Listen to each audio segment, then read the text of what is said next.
পরিষ্কার। আমি এটা জনাব রুহুল কুদ্দুস কাজলকে প্রশ্ন করতে চাই যে আপনারা বিভিন্ন মেয়রের ব্যাপারে চিঠি দিচ্ছেন গোপনে।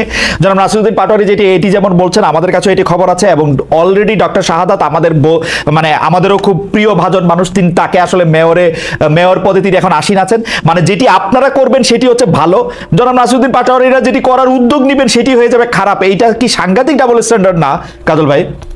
মানে আপনারা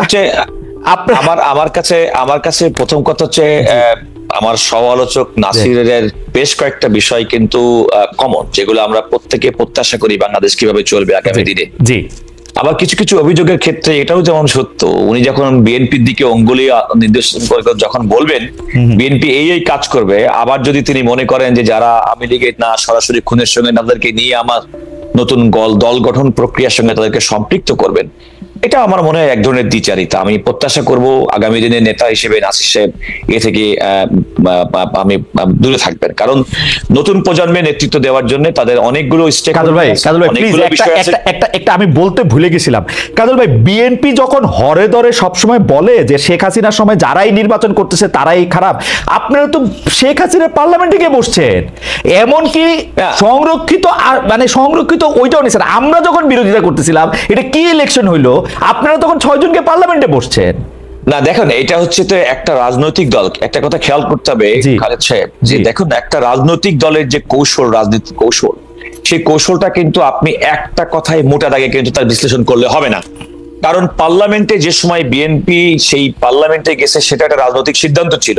এই সরকারের যে কোনো রকম জনপ্রিয়তা নেই এবং পার্লামেন্টে সরকারের বিরোধিতা করার জন্য বিএনপি সেই সময় যৌক্তিক মনে করেছে।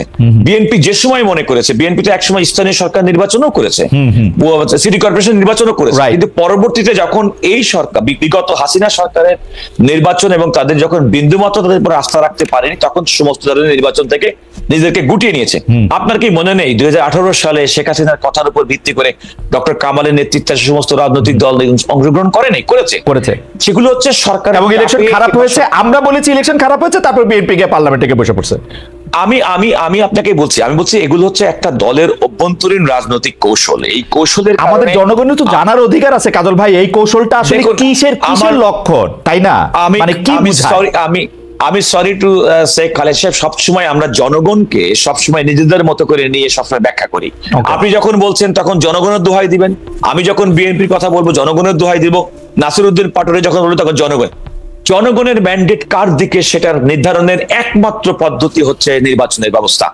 এই নির্বাচন ব্যবস্থা 1991 সালে হয়েছে, এই নির্বাচন ব্যবস্থা 1996 সালে হয়েছে, এই নির্বাচন ব্যবস্থা 2001 সালে হয়েছে। আমি 2008 সালের নির্বাচনটিকে কোন মানে অবাধ, সুষ্ঠু এবং নিরপেক্ষ নির্বাচন বলতে রাজি নই। বিএনপি হারলে নির্বাচন সুষ্ঠু হয় না তো? বিএনপি না খালেদ, আপনি খেয়াল করতে খালেদ, নির্বাচনের তত্ত্বাবধায়ক সরকার ব্যবস্থা ছাড়া 91 সালে নির্বাচন হয়েছে। তত্ত্বাবধায়ক ব্যবস্থা সংবিধানে আসার পরে 96 এবং 2001 নির্বাচন হয়েছে। তত্ত্বাবধায়ক সরকারের 90 দিনের মধ্যে নির্বাচন করার কথা। 1/11 পরবর্তীতে ফখরুদ্দিন মঈনুদ্দিনের সরকার 2008 সালে নির্বাচন করেছে। সুতরাং একটা অনিয়মতান্ত্রিক, অগণতান্ত্রিক সরকারের অধীনে নির্বাচিত তথাকথিত তত্ত্বাবধায়ক সেই নির্বাচনে গঠিত সরকারকে আমি কোনোভাবে গণতান্ত্রিক সরকার মনে করতে পারি না। আইনগতভাবে, সাংবিধানিকভাবে আপনি যদি আমাকে ডিবেট করতে বলেন, আমি এগুলো ব্যাপারে ঠিক আছে, আপনি এটা বলেন তো যে বিএনপি তো আসলে শেখ হাসিনার আমলে বিভিন্ন নির্বাচন অংশগ্রহণ করেছে। আমার মনে আছে 6টা সিটি কর্পোরেশন একসাথে নির্বাচন করলো, এর মধ্যে 5টা সিটি কর্পোরেশনে বিএনপি জিতলো। আসলে বিএনপি অংশগ্রহণ করলো হচ্ছে 2018 সালের নির্বাচনে। আপনি বলতেছেন যে তার যৌক্তিকভাবে ওই সময় মনে হয়েছিল, তো বিএনপির যুক্তি 14 সালে মনে হয়েছে নির্বাচনে যাবো না, যায় নাই। 18 সালে মনে হয়েছে যাবো, গেছে। 24 সালে মনে হয়েছে যায় নাই, যাবো। তো ওরা কি করবে? নতুন রাজনৈতিক দলরা কি করবে? আপনাদেরকে অনুসরণ করতে হবে কোন জায়গা থেকে। না খালেদ, আপনি খেয়াল করে দেখেন, আপনি মনে হয় মূল জিনিসটা থেকে সরে যাচ্ছেন। দেখুন মূল ইস্যুটা কোথায়? মূল ইস্যুটা হচ্ছে ত্রয়োদশ সংশোধনের মাধ্যমে বাংলাদেশের সংবিধানে নির্দলীয় তত্ত্বাবধায়ক সরকার ব্যবস্থা, যেটি বেগম খালেদা জিয়া প্রণয়ন করেছিলেন তৎকালীন জামাত, আওয়ামী লীগ সহ অন্যান্য রাজনৈতিক দলের আন্দোলনের পরিপ্রেক্ষিতে, রাইট, তার সুফল কিন্তু পরবর্তী নির্বাচন হয়েছে।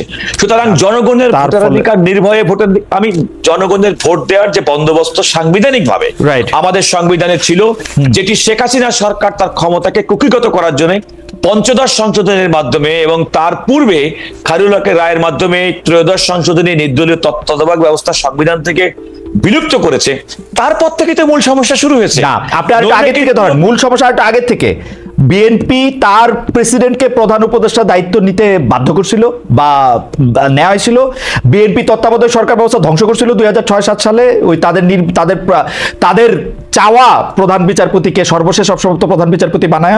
ওইটাও তো বলতে হবে, দুইটা তিনটা জিনিস। এটা কিন্তু আপনার এক ধরনের ন্যারেটিভ। আপনি খেয়াল করে দেখেন, আপনি যদি কিছু মনে না করেন, বর্তমানে সংবিধানে আমাদের অনুচ্ছেদ 58 আপনি পাবেন না, পাবো না তো। আপনি দেখবেন 58 অনুচ্ছেদে কোনো কারণে সর্বশেষ প্রধান বিচারপতি না হলে আপিল বিভাগ থেকে সর্বশেষ অবসরপ্রাপ্ত বিচারপতি, তারপরে বিশিষ্ট জন, তারপরে কিন্তু সর্বশেষ স্তর ছিল রাষ্ট্রপতি দায়িত্ব গ্রহণ। সেটি কিন্তু একটা সাংবিধানিক কাঠামোর মধ্যে ছিল।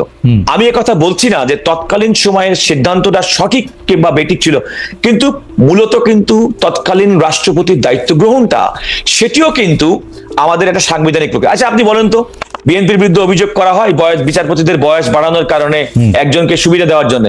বিএনপি যদি এতই খারাপ কাজ করে থাকে, তো আওয়ামী লীগকে এত বছর ক্ষমতা ছিল, সংবিধানকে কেটে ছিঁড়ে ফেলেছে, কেন তারা আবার বয়স বিচারপতি কেন কমালো না? আমার জবাব দিতে দেন। ওয়ান ওয়ে অফ ন্যারেটিভ দিয়ে একটা পার্টিকুলার পলিটিক্যাল পার্টি। আমি আপনার জবাবটা দেই, আমি আবার আপনার কাছে আসবো, জবাবটা দিয়ে আসি। সেই সময়কার প্রধান বিচারপতি বিচারকদের বয়স বাড়ানোর সুপারিশটা করেছিলেন যে কয়জন বিচারকদেরকে সামনে রেখে। বিচারপতি কে এম হাসান ছিলেন তাদের মধ্যে অন্যতম। বিচারপতি কে এম হাসানের বয়স কিন্তু বাড়ে নাই। বিচারপতি কে এম হাসান যেদিন অপশন নিয়েছেন তারপরের দিন এই বয়সটা বাড়ানো হয়েছে, যাতে তিনি সর্বশেষ। আমি বলি, তার আগের দিন করলেই কিন্তু এই ঝামেলা হইতো না। এটা ইচ্ছা করে করা হয়েছে, অঙ্ক করে। আপনি বিচারপতিদের বয়স বৃদ্ধিটা কি শুধুমাত্র একটা পার্টিকুলার রাজনৈতিক ওই দিন করা হয়েছে তাই করে? ওই দিন করা হয়েছে তাই করে? তাই যদি হয়ে থাকে, বিচারপতি কে এম হাসান যেদিন অপশন নিয়েছেন তার পর দিন করা হয়েছে বিচারপতি বয়স। আমি একটা কাউন্টার আর্গুমেন্ট আপনাকে করে রাখি। তাই হতো, এটা যদি এতই যদি খারাপ বিধান হতো, আওয়ামী লীগ তারপরে এত বছর ক্ষমতায় থাকবে। কাউন্টার আর্গুমেন্ট তো সেইটাই, 66 বছর বয়স তো আমরা সবাই চাই, 66 বছর বয়স তো লাগবে, 65 থেকে 66। কিন্তু বিচারপতি কে এম হাসানের অপশন নেওয়ার পর দিন হবে না তো এটা। আপনি একটা coincidence K, this is not coincidence, he was the chief justice, this is not coincidence. আমি আপনাকে বলি খালেদ, যে কোনো ভাবেই হোক না কেন, কোন একটা সংবিধানের জন্য, কোন একটা মানুষের বেনিফিটের জন্য করা হয়ে থাকে, রাষ্ট্র ক্ষমতার পরিচালনার জন্য তারা যদি করে থাকে গ্রেটার ইন্টারেস্ট, আমি জাস্টিফাই করছি না। ঠিক আছে, আমার মনে হয় বেরিস্টার রুল কাজল আপনার বক্তব্য পরিষ্কার। কোন একটা ইনসিডেন্টকে, কোইন্সিডেন্সকে আপনার একটা রাজনৈতিক দলের বিরুদ্ধে ঢালাওভাবে প্রচারের যন্ত্র করার কোন সমিতি আমার মনে হয় বেরিস্টার কাজল, আপনাকে অনেক ধন্যবাদ। আমি একটু জনাব নাসিরউদ্দিন পাটোয়ারি আপনার কাছে যেতে চাই। জনাব নাসিরউদ্দিন পাটোয়ারি, আমরা আপনার কাছে যাওয়ার আগে দর্শকদের কাছে আমরা একটা প্রশ্ন করেছিলাম, জুলাই আন্দোলনের নেতাদের উদ্যোগে কোনো কিংস পার্টি হচ্ছে না, সমন্বয়কদের এই দাবি সমর্থন করেন কিনা? শতকরা 62% যারা ভোট দিয়েছেন তারা সমন্বয়কদের এই দাবি সমর্থন করেন, শতকরা 38% সমর্থন করেন না, 65,000 দর্শক ভোট দিয়েছেন। আমি একটু জনাব পাটোয়ারি আপনার কাছে প্রশ্ন করতে চাই যে আপনারা বারবার নির্বাচনের তারিখ জানতে চাইলে আপনারা দাবি করছেন যে জুলাই আন্দোলনের স্পিরিটে নির্বাচন বড় বিষয় না। তবে বড় বিষয়টি তবে কি? আমি তো মনে করি যে গণতন্ত্রের ক্ষেত্রে নির্বাচন ছাড়া আর বড় বিষয় কি হতে পারে? At the end of the day এই সরকার হচ্ছে অনির্বাচিত, এই সরকার জনগণের ম্যান্ডেট প্রাপ্ত সরকার না। নির্বাচনে আপনারা যদি মনে করেন জনগণ আপনাদের সাথে আছেন, আপনারা আসেন, নির্বাচনে আসেন, 290-80 সিট পান, আপনারা নির্বাচনেই নিজেদেরকে ট্রাই করেন। আপনারা কেন অনির্বাচিত অবস্থাতেই এতগুলি সংস্কারের পক্ষে কথা বলতেছেন যে এটা জুলাই আগস্ট স্পিরিটের সাথে এটা যাইতেছে না? আপনারা ভোট নিয়ে আসেন, তাহলে তো আর সব দিক দিয়ে সব ঠিকঠাক হয়। এই কথা যখন বলতেছি, আমি পাশাপাশি আরো দুই একটা জিনিস আমি জানা রাখি, বলে রাখি যে বর্তমানে আমরা দেখতে পাচ্ছি আওয়ামী লীগের যে বয়ান ছিল যে মুক্তিযোদ্ধাদের অপমান করা, মুক্তিযোদ্ধাদের নাম ঠিক করে দেওয়া ছাড়া, তাদের দল ছাড়ার কোনো উপায় নাই, আমরা কিন্তু এর লক্ষণও সম্পূর্ণ দেখতে পাচ্ছি। আপনাদের অবস্থানে রাজনৈতিকভাবে এটা কি?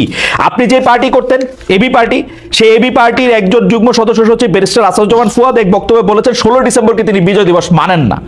মানে এই পুরাটা লক্ষণ, মুক্তিযোদ্ধাদের অপমান করা, বিজয় দিবস না মানা, এই প্রত্যেকটা জিনিসই কিন্তু আওয়ামী নেরেটিভ রে, আওয়ামী বয়ানরেই প্রতিষ্ঠিত করে যে আপনারা যখন থাকবেন তখন আপনাদের অবস্থানটা যাবে হচ্ছে মুক্তিযুদ্ধের বিপক্ষে। আপনার মন্তব্য একটু শুনবো, আমি একটু থামি। প্রথমে আমি বলি যে ব্যারিস্টার রুহুল কুদ্দুস কাজল আমাকে একটি পরামর্শ দিয়েছেন, আমি বিনয়ের সুরে বলছি আপনার পরামর্শ নিব না আমি, কারণ আপনার যে পরামর্শ এটা হয়তো আপনার দলীয় কর্মীদেরকে দিলে আপনি অনেক লাভবান হবেন, এবং সেখান থেকে বেসিক্যালি আপনাদের জেনারেশনের সাথে আমাদের দৃষ্টিভঙ্গি নিয়ে দৃষ্টিভঙ্গিগত একটি পরিবর্তন ঘটেছে, যে পরিবর্তনের কারণে আপনারা আমাদের ভাষাগুলো বুঝতে পারছেন না, আমরা আপনাদের সেই ওল্ড ভাষাগুলো বুঝতে পারছি না। আর সেকেন্ড যে বিষয়টা বলেছিলেন যে আমরা বলে যে আপনারা গভীর সংকটের দিকে যখন আমরা দেশটা যাচ্ছিল তখন কিন্তু এই রক্তের উপরে দাঁড়িয়ে একটি সরকার গঠন হয়েছিল, এবং 2000 শহীদ এবং 50,000 মানুষের যারা অঙ্গহানি হয়েছিল, আমি তাদের শ্রদ্ধা নিবেদন বলতে চাই, এই মানুষগুলো যে রক্ত দিয়েছে, অঙ্গহানি হয়েছে, তার বিচারটা আপনি কখন করবেন? বিচার প্রক্রিয়া নিয়ে বিএনপির থেকে কোনো কোশ্চেন আসে নাই। জনগণের কাছে তো এটা প্রশ্ন, যে বুকের সন্তানটা হারিয়েছে, যে ভাই হারিয়েছে, যে বোন হারিয়েছে, এগুলো কথা শুনলে মনে হয় এগুলো অনেক দুঃখজনক কাহিনী, কিন্তু দুঃখজনক কাহিনী না, এগুলো সত্য। যে গতকালকেও আমরা শহীদ মিনারে একজনের জানাজা দিয়ে এসেছি, আরাফাতের যে মাদ্রাসা ছাত্র, যে ছোট্ট বয়সে 11 বছর বয়সে হলো শহীদ হয়েছে। তো এই সব পরিস্থিতিতে আমরা